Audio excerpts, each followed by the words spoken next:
Hey you guys, my name is Natalie Louise. Welcome back to another episode of the New Day with Natalie podcast. In today's episode, I'm going to be sharing with you 3 signs that your avoidant ex is trying to return back into your life. These are signs that have actually happened to me personally, and so I want to bring them to your attention. All right, so let's dive right into it. The first sign that your avoidant ex is coming back into your life is they are watching your story, but they're not just watching your story. They are the first person to watch your story, okay? I know you're probably on Instagram, you're posting certain things to your story because you're like, oh, my ex used to watch it and like things were really good. And you kind of felt like you had a connection with them, right? Because they were watching your story, they're liking your story, so therefore they must like you, right? Like that's the logic going on in your mind.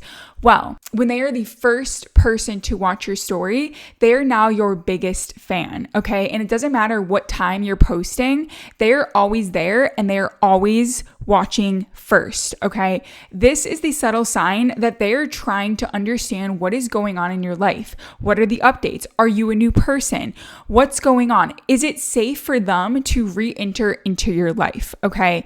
And sure enough, you'll find that they will either reply to your story or maybe send you a text or send you a DM or something like that just to open the door and start conversation shortly after they start watching your story first consistently. Okay. I do want to put one caveat out there because you're probably like, well, my ex is watching my story first. I'm like, that's been happening forever. Oh my God. Well, here's the caveat. Okay.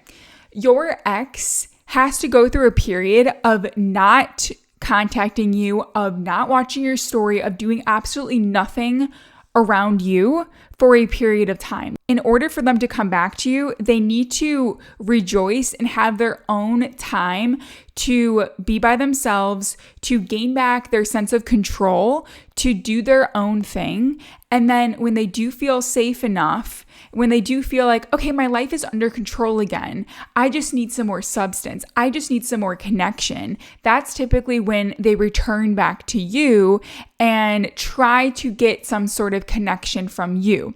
Now, I do want to put another caveat out there that the connection that they are seeking from you might not be a romantic relationship. They might just want to have you in their life. They just want you to be present in their life, because just having your body, your character in their life makes them feel like they're not alone. Because avoidantly attached people are actually incredibly lonely people, okay? They have these thick walls around them because they're protecting themselves, okay? And they learn, and we don't have to get into all the psychology behind it. There's other podcasts that I created for that. Or listen to the Anxious Avoidant Trap episode, which is episode 1, okay? And you'll learn the psychology behind why you're so addicted to your ex and why you keep chasing them, why they keep chasing you, and it just keeps happening over and over. That's episode 1, okay? But it's important to understand that avoidantly attached people, they learned from a very young age that in order to survive, it's necessary for them to rely on themselves and not have anyone else in the equation, okay? But since avoidantly attached people are humans just like all of us, okay? I don't care what your attachment style is, everyone is a human. They still want to feel love and connection. It's just when they open themselves up to love and connection, they're immediately triggered and they shut off, okay? They disengage from the relationship. There's different emotional techniques that they disengage from you. And so that they're basically putting a wall up in between you and them. And they're saying, I can't fall in love with you because I'm scared. Because I'm scared because when we do fall in love, that means I need to open up. That means I need to rely on you. That means I have to not be independent. And to them, it's like, oh my gosh, this is all that they know. Like, this is literally who they are. You might catch your avoidantly attached ex or partner say like, this is who I am, or this is just the way it is for me, but it's not. You can always change anything. You can always pivot your life. You can always change who you are, okay? So for them to believe that like they have to be alone and they have to be in control in order to feel safe and secure, that is obviously the attachment style. But when they come back to you, it's because they're seeking a deep connection again. They're seeking some sense of love, connection. And that could be love, that could be friendship, or that could just be like, I just want to see if you still like me, to basically make them feel like, you know what, I did impact this person. They do still like me. And now I can go on with my day. Okay. This actually happened to me. And it sucks because You know when you're finally over this person, or maybe you're just posting things to your story because you're bored, you're over them, but you're still posting things to your story because you want them to see it secretly. Like, I know what you're doing. And when you post it to your story, you're like, well, when they watch it, that's just going to make me feel good about myself somehow. And like, sometimes that's all you need in the day, in 24 hours, to make yourself feel good, which is sad because deep down, I should make another podcast episode on this, but deep down, if you are relying on your ex to just watch your story to feel good about yourself, there is probably a deeper wound that you are not healing, and you're using your ex to fill a void, okay? I know for me, it was a feeling of not being worthy of love and feeling like love had to be challenging. And if it wasn't challenging and I didn't fight for it, then it wasn't good enough. It wasn't exciting, okay? Which, again, I can make a whole nother episode on that, understanding your wounds and also how to make sure your needs and desires are met by your partner to make sure that you feel safe and secure in a relationship. I can make another podcast episode on that. I remember when my avoidant ex stopped watching my story for a couple, I would say it was like a couple, maybe 2 months or something. Honestly, in the beginning, I was kind of like, okay, this is weird. I kept posting certain things because I wanted him to see it and then either reach out to me or B, get jealous or something. Like, typically that's the reason why people post stuff to their story, to basically get their ex excited. Like, oh, I want this person back, or oh, I messed up, like I should reach out to them again, right? So that was the reason why I was posting. But then all of a sudden I got to a point where I was just posting for me, I was posting to put on my Instagram. I wanted to be able to look back at it at some point and be like, oh yeah, I did all these things, right? Secretly, I was still totally into him, okay? But in the moment, it was like, yes, I'm just posting for me. All of a sudden, he started watching my story again. And it wasn't just a couple times during the week. It was every single day, and it was on the dot that I posted it. And so to me, being secretly still totally into him, I was like, okay, well, something's working, if I am posting a story and then he's watching it first, we must have some sort of connection.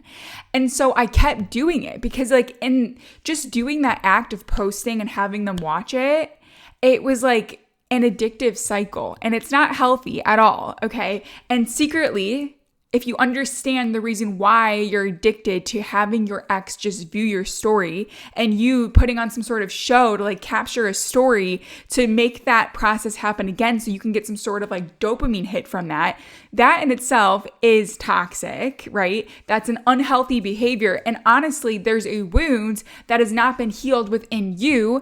And so that is why you keep doing it, because you're running away from your problems. You're running away and you're filling in that void with your ex.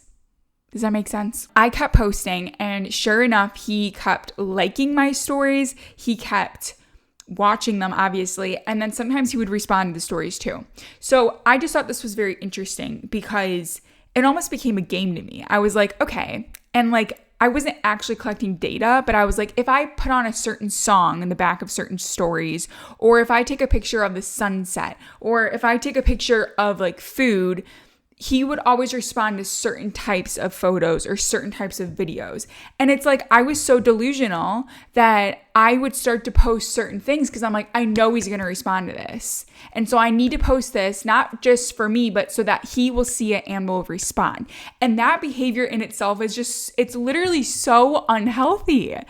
And I didn't just do this for him. I did this for past exes too, with Snapchat stories and checking your TikTok profile. All those things are they're all relevant and they're all pretty much the same. But Instagram stories, that just did it for me. Okay, so quick recap. Sign number 1 that your avoidant ex is coming back into your life again is when they are the first person to watch your story, but only after there was a period of time in which they stopped watching your story, if that makes sense. Okay. Sign number 2 that your avoidant ex is coming back into your life is this, okay? You know when you get to that point where you're like, oh my gosh, I'm over my ex. I don't need them anymore. Like, they totally messed up. They have to like get on their knees to take me back, if I even take them back. Like, I'm over it. And then like an hour later, or maybe like the next day, you wake up and you're like, I want them back. I don't even care. Like, I could look like a complete fool and I don't care. I just want them back. And then all of a sudden you wake up the next day and you're just like, yeah, screw that. I'm a new person now. Like, no. And then the next day you wake up again and you're just like, oh my God, like reading all text messages, or you're just like, I need them back. In some way, shape, or form, we could be friends. I don't even care. It's like you cave just to have them back. When you get to that stage, I like to call that behavior the popcorn behavior. Okay. So like you're popping from, I want them back. And then you're popping to, I don't want them back. I'm better than that. And then popping back to, oh my God, I'll do anything to take them back. I'll be an idiot. That's okay. To, oh my God, I need them back. Sometimes it's 24 hours. Sometimes it's like the morning you were like, I don't need them. And then at night you're like, oh my God, I just want them back. And you don't know what you're going to get. So when you get to that point, that is the point where they're not going to come back. There's no sign that they're going to come back into your life because you're still obsessed with them. Even if you're like, oh my God, I don't need them anymore, they still will not come back into your life because you have not truly let go of them. The energy, the focus is still on them. And so they're not going to come back. Even when you're like, oh my God, I do want them back, they're not going to come back because you're obsessed with them, right? I always thought this was like a huge energy thing, okay? An energy shift, because when you get to the point where all of a sudden your ex is an afterthought, like you can recite the words, I remember when I was so obsessed with this person, or I remember when I used to look at old pictures and get all sad, or I remember when I would do this, or remember when I dated that person, and there is no emotion behind that situation. Like you can tell the story, you can share the crazy things you used to do, and literally have no desire to have this person back in your life romantically, as friends, as acquaintances, nothing. It's like they're just there. Like that was a moment in time. You got your lessons. You're done. Like that was the past, right? Like for example, if I talk about my first boyfriend ever, I mean, I could tell the story. Like I don't remember all the details, but like I could tell the story and I'll be like, yeah, I remember when I dated that guy and like, yeah, we dated. I actually don't remember a lot of the stuff, but anyway, it's like I started the sentence with, oh yeah, I remember when. Not like, oh my God, I'm just so into this person, I just want them back and all that. No, it's like you have truly healed. You have truly let that person go, okay? And so when you get to that point, you have now energetically let go of your ex. Do you get that? So when you let go of the person, all of a sudden your focus is on you, right? And when that happens, your ex is going to definitely come back into your life. So the next sign number 2, is when you have 100% let go, your ex energetically will feel that and they will come back into your life. So the sign is actually not from your avoidant ex, it's actually from you. Okay, so when you're like, holy shit, like I can't believe it took me that long to get over that person, but I did. When you can say that, like those words come out of your mouth and like you feel it in your core, like in your gut, like, yes, I'm over that person. That is the sign. That is the sign. You give yourself the sign. And when that happens, your avoidant ex is going to just appear out of nowhere. Like out of nowhere. They're going to send you a text. They're going to send you a DM. And typically it's like they come back into your life by sending you a text like, oh, I saw this thing and thought of you. And it's going to be totally random. Like, what? And typically the message is going to be as if you guys were dating the entire time. As if there was no pause or breakup or anything. It's like, thanks for hanging out with me last night. It was a lot of fun. But that was like 3 months ago. It's like, what do you mean? What? Like, what are you talking about? Do you get that? So for me, when this happened, honestly, I was like over my ex, but like I was still fragile. Okay. So like if he sent me a text, I would have like totally caved, but I was kind of like, all right, this is reality. Like I'm just going to like move on. Right. So this was a couple months after the breakup. And out of nowhere, I receive a text from my ex, and he sends me a picture of a bathtub from a hotel that we stayed at when we like went on a road trip together. And I was like, I remember I was sitting on my couch watching a YouTube video, like YouTube University, eating vegan macaroni in my pajamas. And he sends me a text. It was like late at night too. And he's like, all I got was a picture of a bathtub in a hotel. And I was like, what is going on? And I was like, I thought I had it bad. And then he sends me a text with it. And he's like, remember when you were trying to draw a bath with like really hot water and I told you not to? And like, to be fair, he was totally right in the situation. I was like, oh, I want the water to be hot. So like it was really hot. And he's like, no, you should like cool it down. And I was like, okay. Like that was literally the conversation. And he was like, I was right the whole time. And I was like, yeah, I mean, I guess you were. And so he sends me a picture. This was like months after the breakup. We didn't talk. And I was just like, yeah, I do remember. But low key, after he sent that text, since I was so fragile still, I cracked. I literally cracked open and I was just like, like, oh my God, I remember the bathtub. Like, yeah, I tried to be cool at first and it did not last. Okay. And then he started asking me for updates. Like, so what's new with you? Like, are you traveling anywhere soon? Cause he found out like I started to travel more often. And I was like, yeah, like I'm going to Boston and I'm going to like here and there. And I was always trying to prove myself to him. Like I was cool. I was doing things. Like I was enjoying life. Like I didn't need him. But sometimes it was like I did it out of proportion and I wasn't really healing myself, you know? I was actually just trying to put on a show to prove to him that I was okay, but I actually wasn't. I'll tell you a little secret, you guys. The process of healing, it's free, okay? You don't need to go to therapy. You don't need to travel across the world. You don't need to eat all this healthy food. Like all those things are good and they support your healing journey, but truly, if you want to heal yourself, all you have to do is sit with yourself, like literally turn some music on, do some like meditation, but go back in time to the point where you were totally butthurt. Like a point in time where someone made you cry, where someone hurt your feelings, where you were like traumatized. Go back in time to that moment and look at yourself, like the present version of you, look at yourself. And ask that baby version of you, what do you need? I am here. I'm listening. I love you. What do you need? And figure it out because your traumas are continuing your patterning with dating over and over and over again. There's a reason why you're anxiously attached if you're watching this video and podcast. There's a reason. And when you figure out your root cause of why you are anxiously attached, just like acne, folks, okay? If you're like, I'm putting all the topicals on, I'm doing all the things, and I'm washing my face, and I'm eating healthy, and blah, blah, blah, and like, all of a sudden you find out it's like, oh, the problem's inside.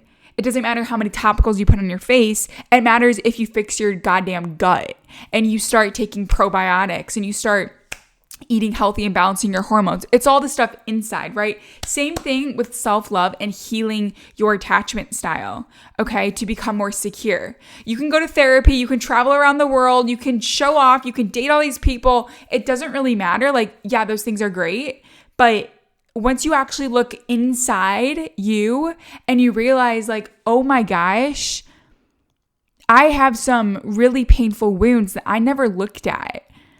Some painful things that happened to me that I always suppress those emotions and maybe certain patterns I became comfortable with. And as a result, that's why you keep attracting the same type of person into your life. Do you get that? That stuff is heavy, okay? So I'm saying it's free because journaling, meditation, and just sitting with yourself and allowing yourself to go back in time and like heal yourself, that's free. But people don't do it because it's painful. It's uncomfortable. And you have to just be honest with yourself. And a lot of times people don't want to do that. That's why they fill up their bucket with so many things to fill in the void. They use their ex as like this ploy to be like, oh my God, like the reason I'm sad and my life sucks is because of my ex. It's not because of your ex. It's because of you. It's because of something that happened in your life. You have to look internally. People come into your life for a reason. And when you become more aware of that, it's not just like, oh, I met this person out of nowhere. No. Like they triggered you in some way. You were attracted to one of their qualities, right? Something that was underdeveloped in you. Or they were helping you to see yourself and you were actually kind of interested in that. But now you're afraid to look deeper because now they're out of your life. I would just recommend doing a little bit of reflection, but just a quick recap. Sign number 2 that your avoidant ex is coming back into your life is actually not anything that your ex will do. It's going to be everything about you. So when you feel like you have detached from your ex, where they're like an afterthought and there's no more like popcorn behavior, that is when you know your ex will return. And it's going to be like a random text about like a picture, like, oh, remember this? Or like, oh, I thought of you here, something like that. And they'll get the updates and they're going to try to like dig in deep. It's up to you to decide if you want them back or not.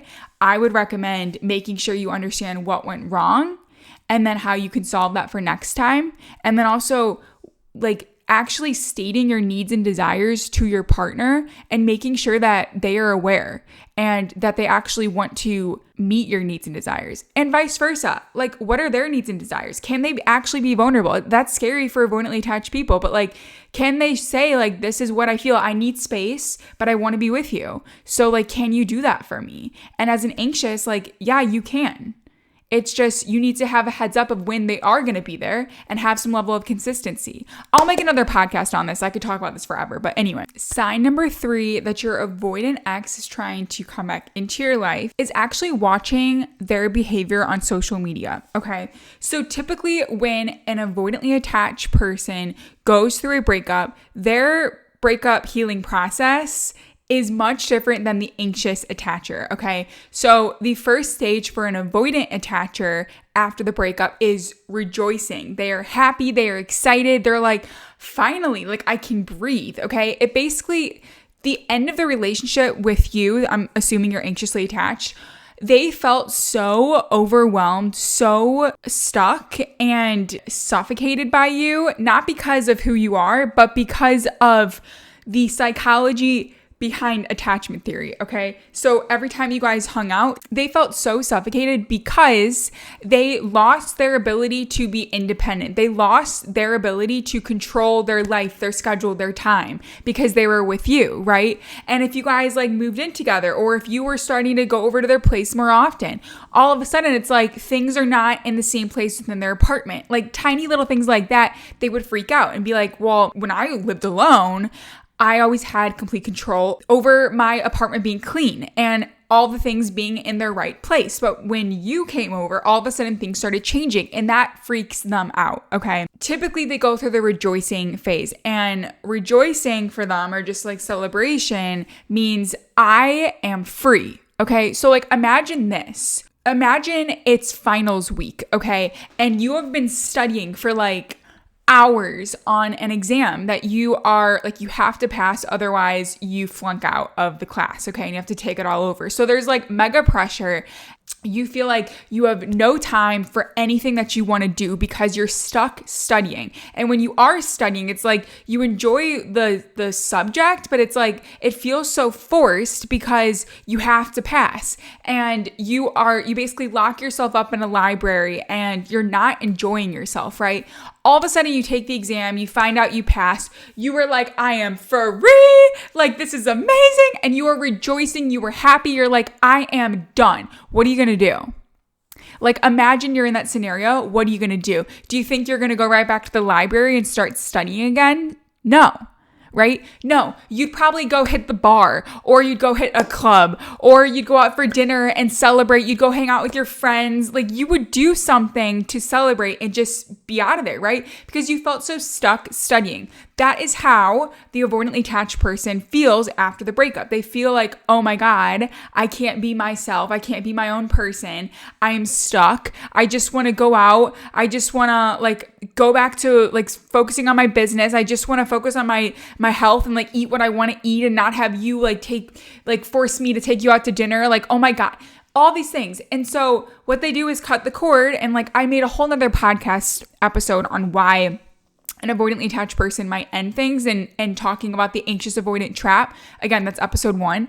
But it's very important to understand that they go out and rejoice. So what happens when they are rejoicing and celebrating for the avoidant attacher? They could be focusing like head down, focusing on their business, their health, maybe their job, like whatever it is, like they're super razor focused, okay? But also during this period, they're also celebrating. So they are hanging out with friends. They might just start jumping into another relationship, like a hookup or something, right? Or like a very surface level relationship where like there's some romantic energy, but it's mostly just like physical stuff, right? Because those are surface level relationships. There's no need or requirement to be vulnerable or open up in those surface level hookup relationships, right? So that's why avoidantly attached people love dating apps, because you don't have to be vulnerable on dating apps, right? The conversation goes something like, hey, what's up? Nothing much. How about you? Just got out of work. Oh, that's cool. And then the next day, like, how was your day? Like, oh, it was good. How about you? And it's just like BS stuff, or like, how long have you lived in that city? Oh, I've lived here for 8 years. Oh, that's really cool. Do you like it? Yeah, I totally do. Like BS conversations. This is surface